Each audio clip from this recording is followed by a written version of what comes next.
Fox 14. Now at 9, a law enforcement officer from eastern Missouri who has ties to the 4 states is killed in the line of duty.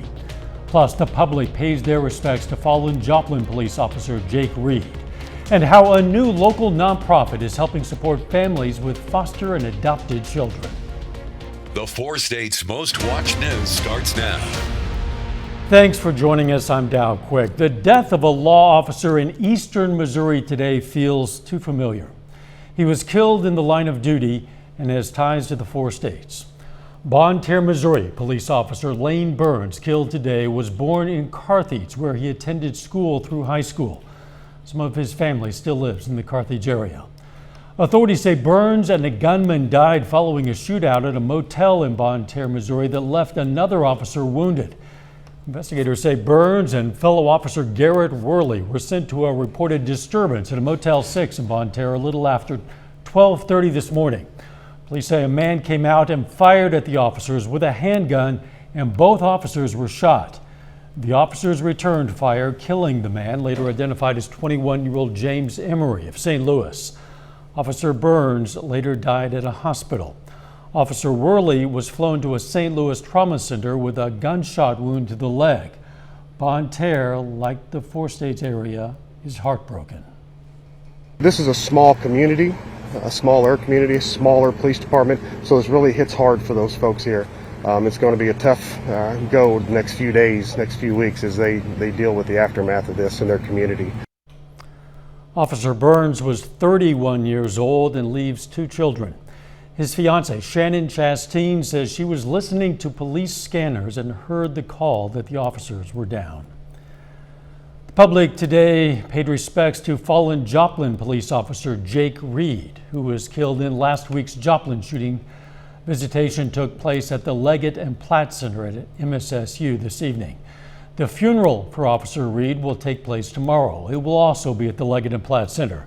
The funeral services will begin at 1 p.m. You'll be able to see the funeral live on KOAMNewsNow.com and through the KOAM News app. Officer Reed was 27.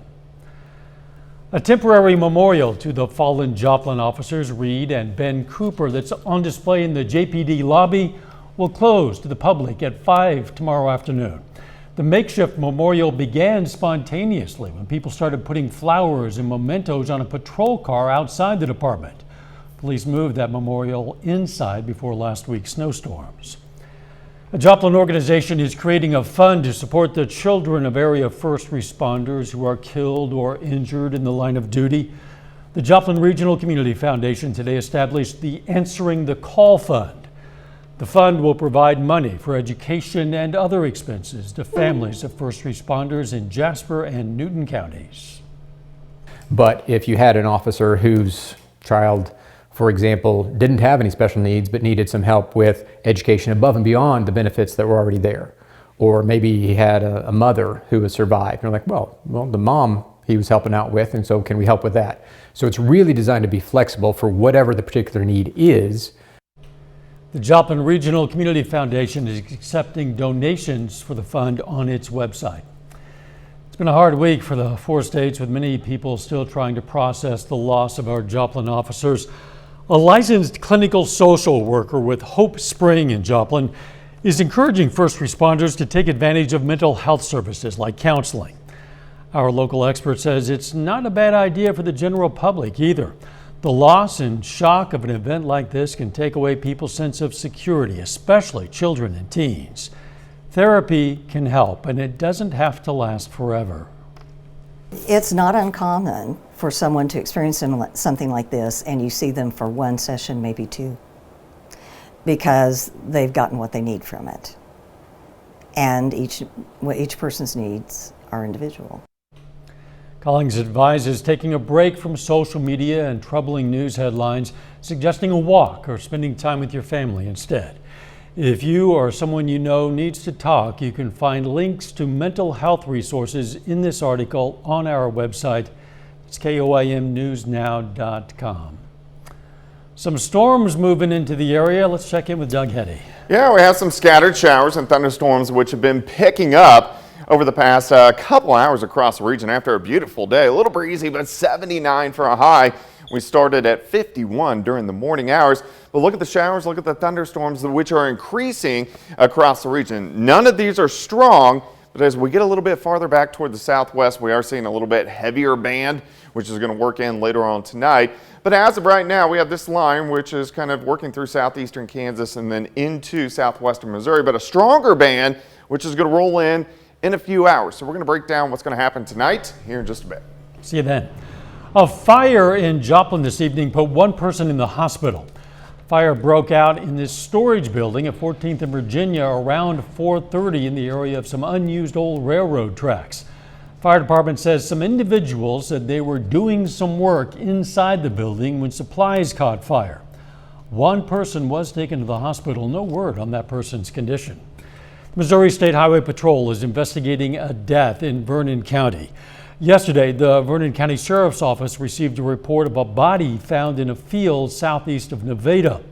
The sheriff asked the Highway Patrol's Division of Drug and Crime Control to conduct the investigation. Authorities have not released any other details. At least 6 people have died, several more injured in chain reaction crashes involving dozens of vehicles on an interstate in southeast Missouri today.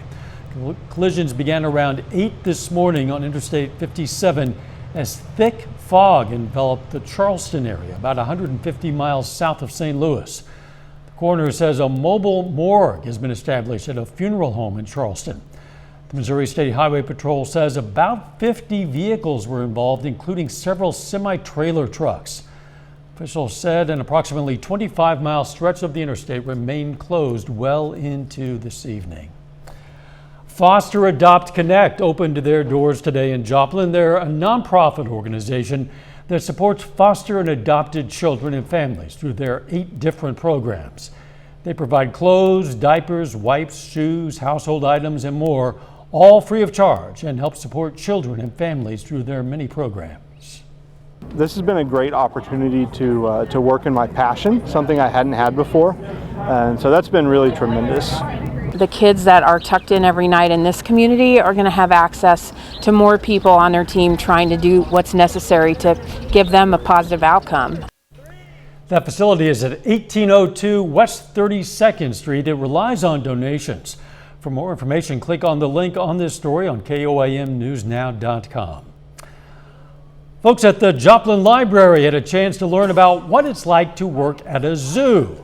Mike Crocker, the director of the Dickerson Park Zoo in Springfield, stopped by the library for a book signing for his new book, There's a Crocodile in My Bathtub, True Tales from the Dickerson Park Zoo. As part of that book signing, he brought along some ambassador animals.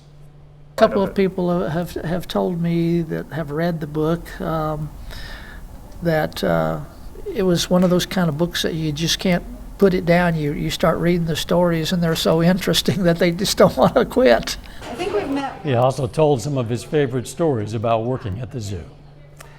KOAM News at 9 on Fox 14 takes this time now to honor another 4-state hero. Claude Carter served in the U.S. Army from 1944 to 47. The Bethpage, Missouri native was stationed in the Philippines and Korea, and we salute Sergeant First Class Claude Carter, a 4-state hero. Doug is next with a complete look at the forecast. And later, Frontenac softball heads into the spring season motivated by an early exit in last year's state tournament. We're going to have that story in sports. Dang, son.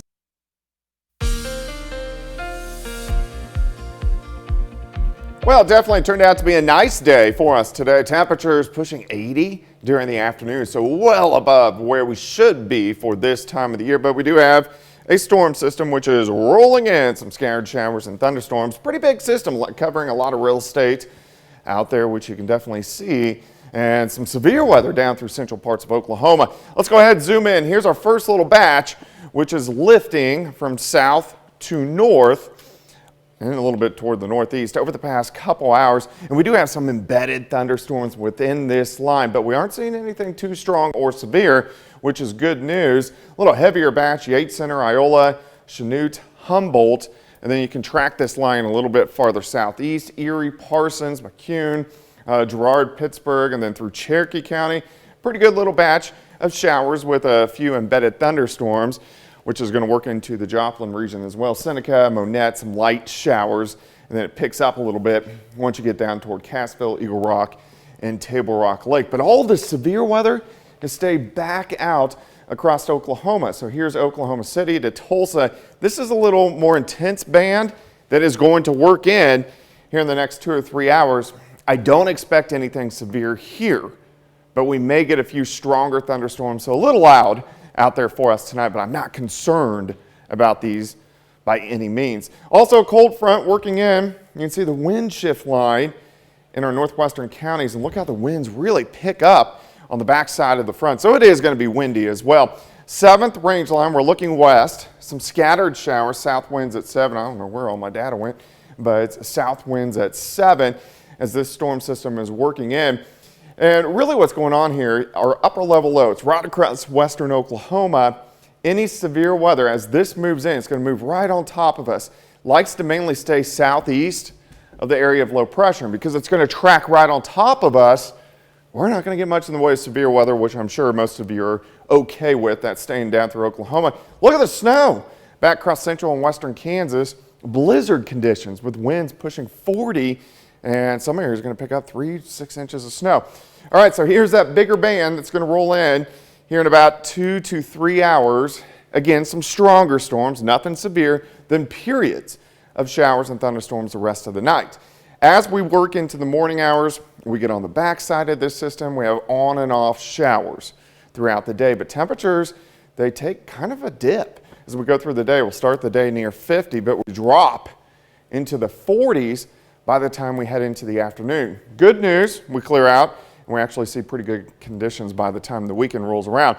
Rainfall amounts, which we always need this time of the year, most of us a 1/2 inch to 3/4 of an inch of rain, maybe even some isolated inch amounts. 51 tomorrow, 64 Saturday. Look at Sunday, 73, first day of spring, mostly sunny skies. So we could use the rain, and the weekend looks pretty good. Things are going to be growing. It's time to be doing some yard work. They are. Thanks, Doug.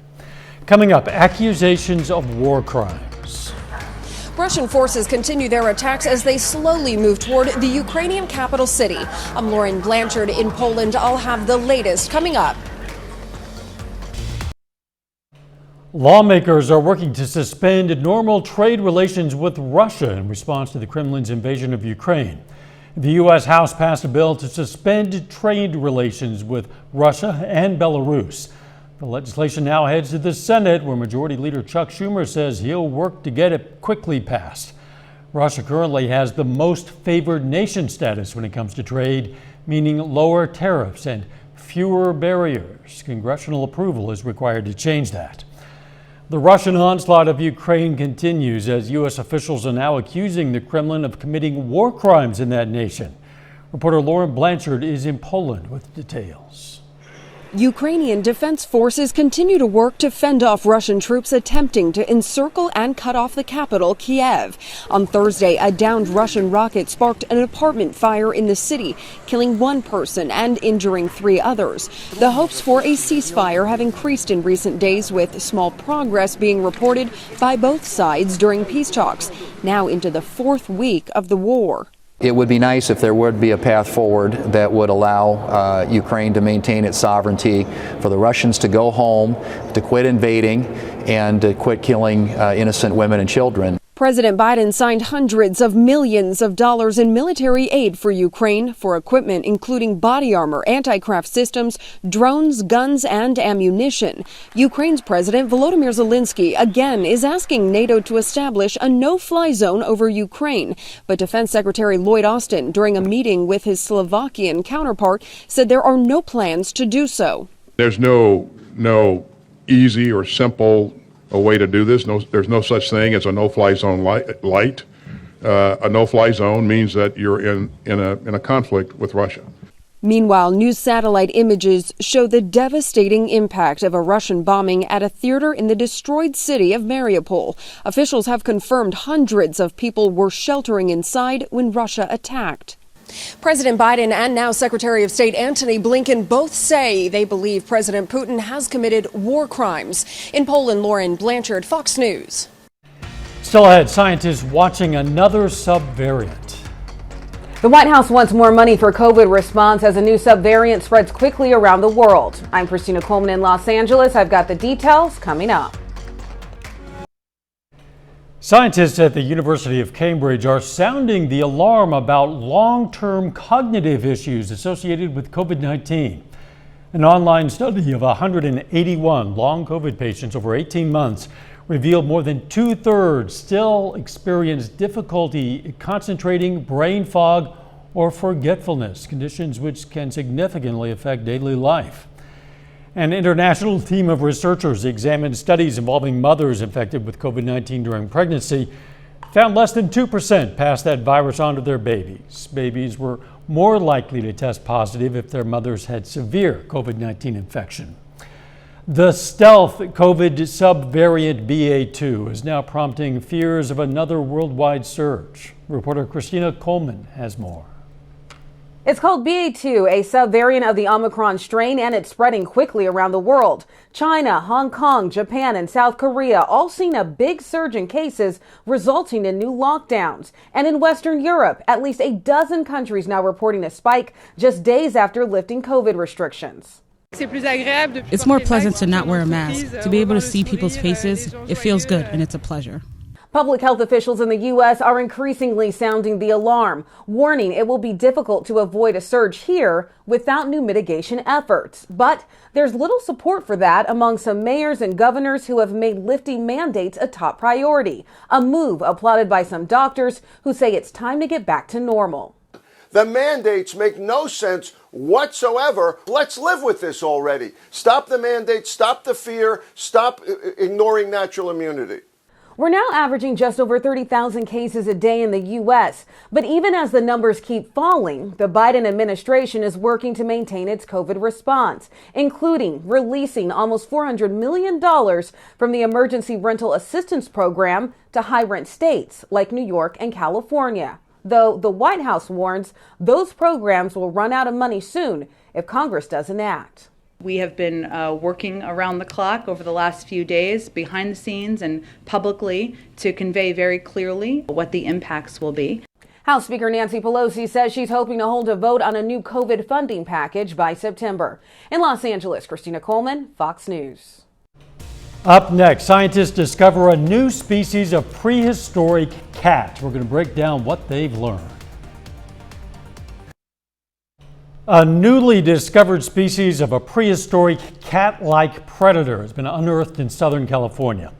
The San Diego Natural History Museum unveiled the fossilized jaw and teeth from a species found in San Diego County. Scientists believe the saber-toothed animal lived more than 40 million years ago. It was about the size of a bobcat and was one of the first species to have an exclusively meat-based diet. They say the new kind of hunter was a part of a mysterious group of animals that are now completely extinct, but some of its traits still live on in some modern cats.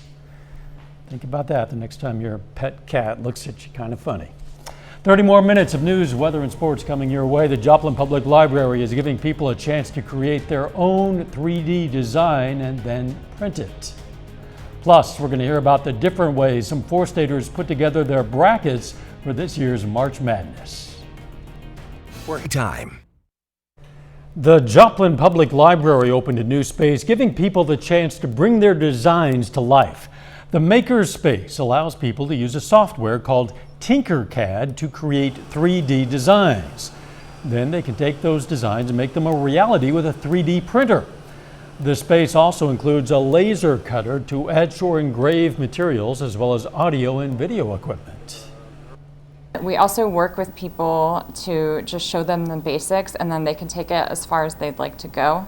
The whole idea is that people come together. It's a place for them to collaborate and to learn from one another. So it's a rather unique space. It's free to use Makerspace equipment, and a library card is not required. However, you will need to bring your own materials. Lots of people took advantage of the relatively nice weather earlier this evening, and now the dwindling presence of COVID-19 locally, and headed to downtown Joplin for Third Thursday. This was the first Third Thursday event of the year. The festivities included food trucks, live music, a vintage car show, and lots of vendors. These events will happen on the third Thursday of every month through October. Look at that view. Today is St. Patrick's Day, and it's also the start of the first round of the March Madness College Basketball Tournament. To celebrate, a lot of sports fans went to area bars for a beer and several TVs to watch all of the action. KOAM's Jalen Banks caught up with some of those sports fans to find out how they went about building their brackets for the big dance. But I actually, the last few years, have gotten into like studying some numbers and stuff. I look at KenPom, I look at three-point percentage, how reliant each team is on free throws, shooting free throws, because in the tournament a lot of times officials will swallow the whistle. So I look at a lot. I actually nerd out on this stuff. I do a lot of research. Definitely strength of schedule and the conference they play in, definitely big things. Definitely Tennessee. I like Tennessee, and I don't know if Baylor plays today, but Baylor, I like Baylor too. One way is I just fill it all out game by game, who I think is going to win each game, and then see what the net result is. But sometimes, like was the case this morning, if I get to a team with the Final Four that I don't like, I'll go back and try to find a team I like better. So I did that today. So I've got two different methods.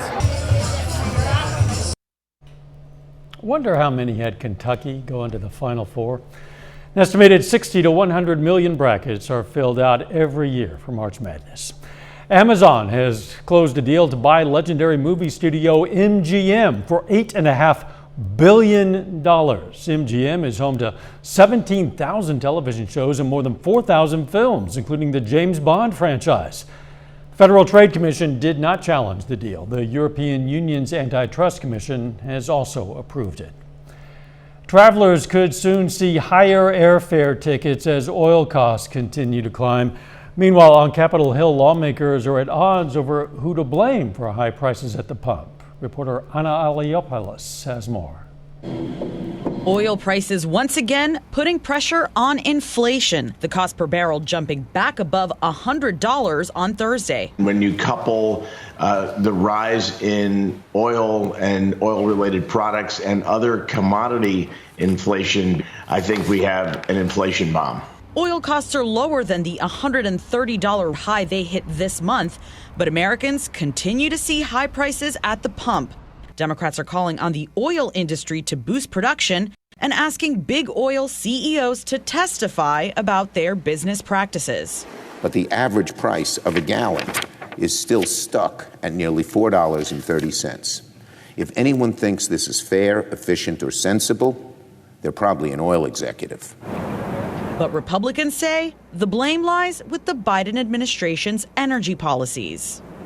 The administration that campaigned on ending fossil fuels now claims the fossil fuel companies are just layabouts who don't want to drill. Meanwhile, the higher fuel costs could have a big impact on travel in the coming months.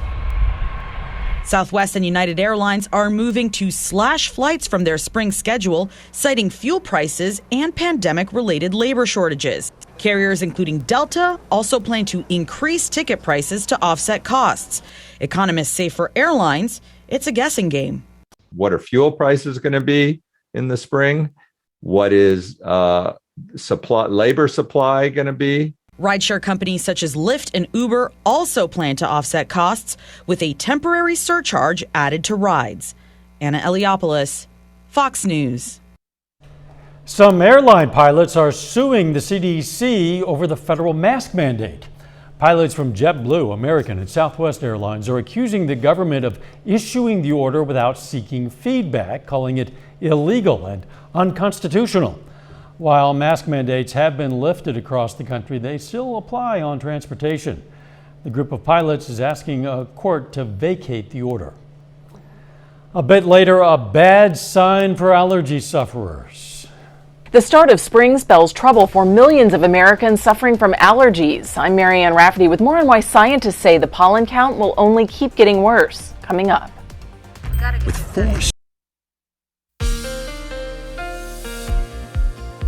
Another beautiful day for us today. Temperatures all week long have been fantastic. 60s and 70s for highs. We pushed 80 for us today, but we do have a pretty big storm system which is working in, and this is going to give us showers and thunderstorms as we go through the overnight hours tonight. As this storm system passes by, it's also going to cool us down quite a bit. We got this first band that is working through a second band back toward the south and to the west. Now, none of these are strong, none of these are severe, which is going on right now, but we do have some lightning and on and off showers across the region. We can go ahead and zoom into our northwestern counties, Yates Center over toward Iola, pretty good little thunderstorm, and Ellsmore, and then all the way down towards Chanute, Erie, and then these continue to track into Crawford County, Girard, Pittsburgh getting a little bit of rain. We can track a little bit farther toward the south and to the east. Very light through the metro, and then this extends back into southwestern Missouri, Monette, Mount Vernon, all the way down toward Cassville as well. But stronger band just to the southwest of Tulsa, and this will start to affect us here in about 2 hours. So it will be a stronger band of showers and thunderstorms. I'm not anticipating anything severe, but we may get a little bit of small hail, and it's also going to cause a lot of thunder and lightning as we work into the overnight for us tonight. Cold front is working in. You can see it in our northwestern counties, the wind shift line, and quite windy behind it. So we are going to see the winds really picking up as we go through the next 24 hours. Here's this storm system, pretty intense little guy, and there's actually, you got the thunderstorm, severe weather down through Oklahoma. On the colder side, you got blizzard warnings out across central parts of Kansas, but this system is going to take its time. It will be through the region by the time we head into tomorrow evening. Let's go through tonight. The stronger band of storms here about midnight-ish is going to work through. And again, so that's going to be a lot of thunder, a lot of lightning, some wind gusts, 30, maybe 40 miles per hour, maybe some pea-sized hail, and that should be just about it. Then we get a little bit of a break as we work into the morning hours. Then we get on the back side of the system. On and off showers just throughout the day, and our temperatures actually go in the wrong direction throughout the day. We start at 51, 50 by noon. We drop back to 44 during the afternoon, plus the winds are going to be kind of strong, northerly winds at about 10 to 20. Still some showers tomorrow evening. We'll start to clear out by the time we head into tomorrow night. We get sunshine returning by the time we head into Saturday, and we pop back into lower 60s for highs. We're going to go 70s by the time Sunday rolls around, and then good chances for thunderstorms again Monday into Tuesday with our next storm system. So we're staying pretty active, but the two right days are perfect as Saturday and Sunday. Quite a bit of sunshine and looking pretty good. Yeah, we'll take that for sure. Yeah, plus first day of spring on Sunday. On Sunday, good point. Hey, don't forget, you can be the first to know about the day's weather with the KOIM Skywatch weather app as we head into spring. Get severe weather updates sent straight to your phone, free of charge, the KOIM Skywatch weather app. Coming up in sports, the Frontenac softball team enters the spring season with high expectations. Plus, Crowder standout Landry Wilkerson's baseball journey brings him back to Neosho. Jacob Leonard has that story after the break.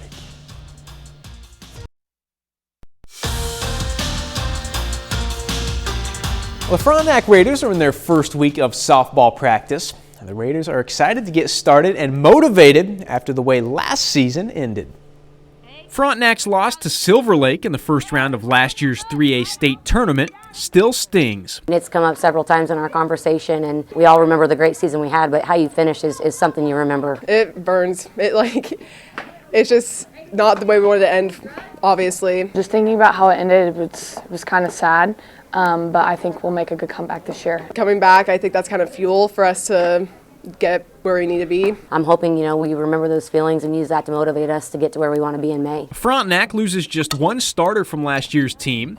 They returned 3 first-team All-State players and an offensive lineup that can do it all. I really truly believe 1 through 9 this year is going to be a power up there, whether it be speed, power, placement of the ball, those sorts of things. But, the kids that have been here the last couple of weeks are swinging the bat well. We have girls that can hit the ball. We have girls that can run, bunt, and so with that, it's just kind of hard to stop. You pair that with the defensive mindset that I have, I think that we're going to have, we have a lot of potential to be a really good team this year. I just hope that we reach that potential. The Raiders also returned first-team All-State pitcher Mia Brown. We're really excited to have Mia back in the circle. Last year, she had just come off that horrible leg injury and really worked hard to get back to be in a position to lead us in the circle, and she did a great job with that, and I expect nothing less from her this year. I settled in really well last year, and I think this year will be even better, just having that first year of experience. One great thing is that we have some kids underneath her that can throw the ball for us a little bit in the circle this year, and that'll allow her, to play some different positions on the field, which I know she'll be really excited to do. Frontenac has high expectations with a talented, proven, and experienced group. And that group is motivated to get back to state and get a different result this spring. These kids remember what it felt like last year to go home. We had an expectation to go up there and win that first round game, and props to Silver Lake, they were a great team, but we didn't play our best softball, and I think that that taste is sour in their mouth. The basketball kids had a great run with their program, and I think that they had expectations to maybe move on a little farther in the state tournament. So I just hope all of those things drive these kids to make it to that second round of the state tournament, but also to focus on what we have to focus on right now, and that's present day. We have to get better at the little things so that when we get to regionals in the state tournament, we give ourselves a chance to be successful. Frontenac begins the season on March 29th on the road against Hume, Missouri. To baseball now, Landry Wilkerson was an All-American outfielder for Crowder last season. After spending last fall at Division I Arkansas, Wilkerson is back in Neosho playing for the Rough Riders. And Danny Terzer catches up with Wilkerson to talk about his journey back to Crowder and what's next in his baseball career. Now batting the right fielder, number 19, Landry Wilkerson. After a few months away, Landry Wilkerson is back in a Crowder uniform. He's one of us. He's one of the guys. But his impact on the field and in the dugout's been felt.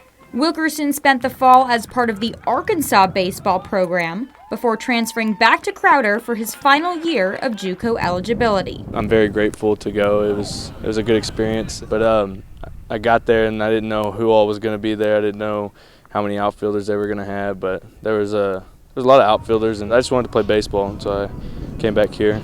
See where I go. Wilkerson was a standout player for Crowder in 2021. He led the team with 20 home runs and was a big part of their third place finish at the JUCO World Series. He helps you win a game every time he's out there. He's had 4 or 5 outfield assists already and thrown guys out in tie ball games. And that's the definition of difference maker is a guy that when he goes 0 for 4 still helps you win. And when he goes 4 for 4, it's pretty easy. Wilkerson is confident in his choice to return. It was a hard decision. It was I thought about it for a while. Every time I would come up to Neosho, whenever I had my free time, it was just like, this feels like home, this is where I need to be. The feelings were mutual. One phone call in October, he said, what would you think about me coming back? And I said, gee, no, not a first-team All-American coming back at the break. I said, whatever's best for you is what I want, and if that ends up being the case, then yeah, obviously we'd be glad to have you.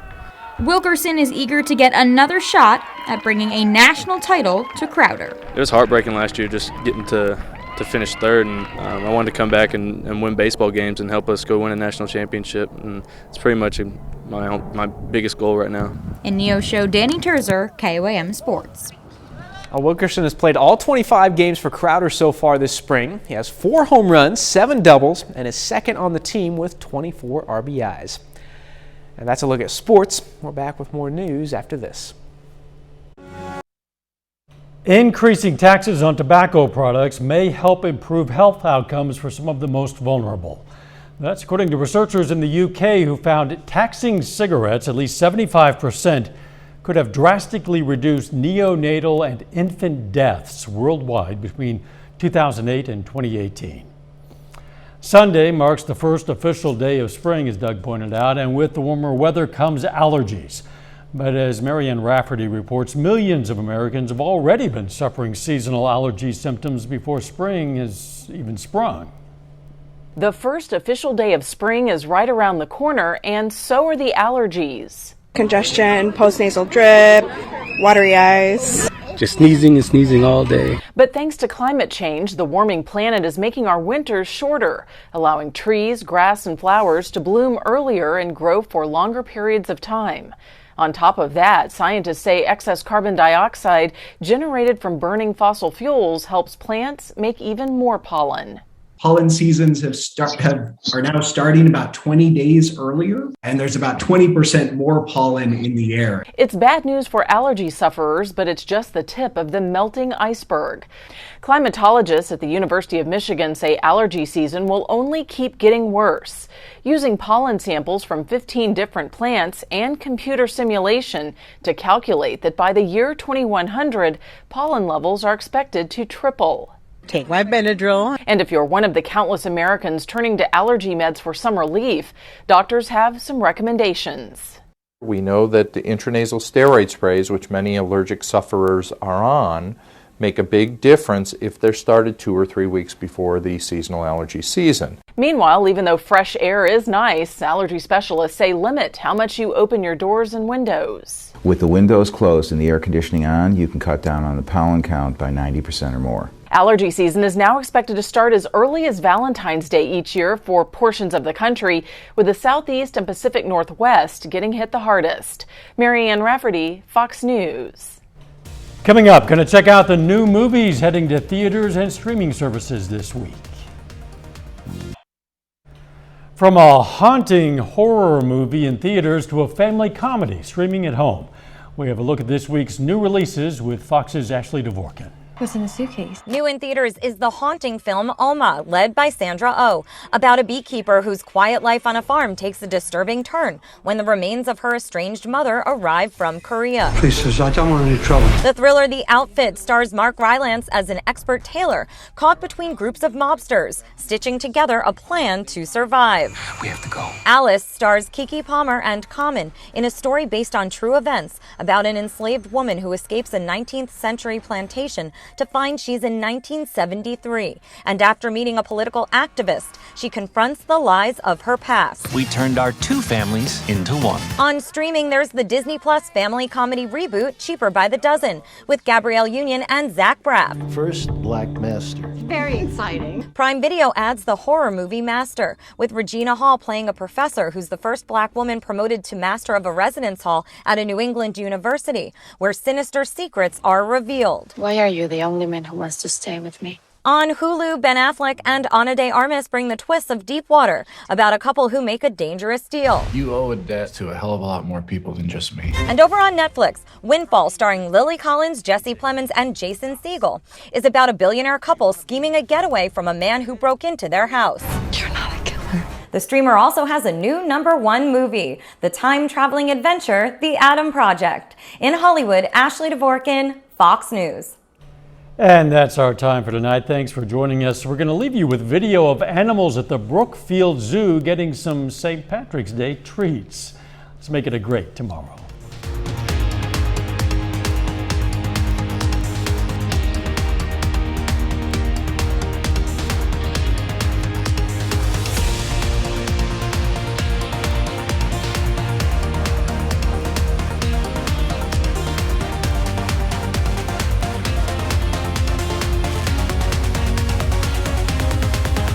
Closed captioning